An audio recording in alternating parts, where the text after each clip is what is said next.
Mr. Speaker, I stand to support the Rugby World Cup Empowering Bill. The aim of the bill is to intend the grant, the consent and the regulatory approval essential for the smooth running of the activities related to the Rugby World Cup and facilities which will support that event.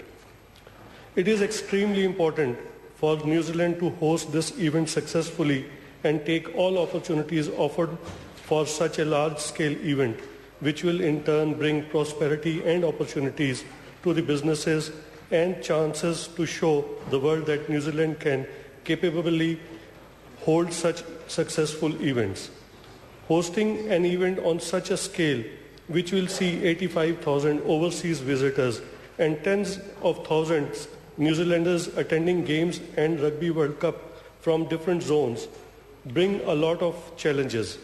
Therefore, it is crucial that we have special legislation set up to enable the event to be success and ensure we make most out of it, all the opportunities it brings. This bill is very important because existing regulatory approval process will not be able to process that extraordinary requirements of the tournament. This bill will be able to provide urgent approval which may be needed to resolve unforeseeable circumstances immediately before and during the tournament. The Government Administration Select Committee considered this bill and recommended few changes which are non-controversial. Some of the recommendations by the Select Committee include a change of use of provision in Building Act to enable apartment buildings to be used for temporary Rugby World Cup accommodation without seeking building consent. It is also recommended allowing Rugby World Cup activities and events occurring on or near water to be declared as maritime events under the Maritime Transport Act 1994, which allows police to create an exclusion zone in designated area such as Queen's Wharf. Mr. Speaker, the Select Committee also recommended allowing cruise ship and chartered clubs holders of Sale of Liquor Act to apply for Rugby World Cup liquor license.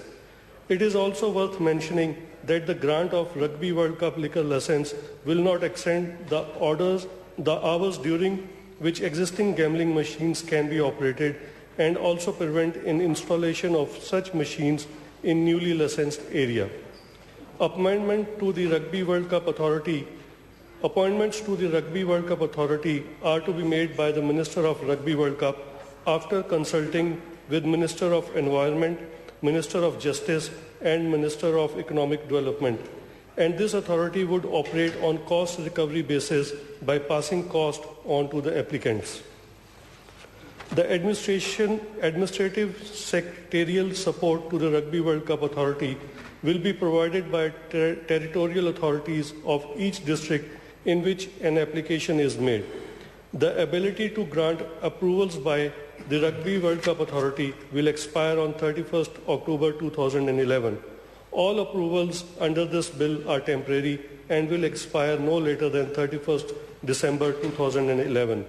Mr. Speaker, I support this bill and recognize huge opportunity that Rugby World Cup will bring to our country.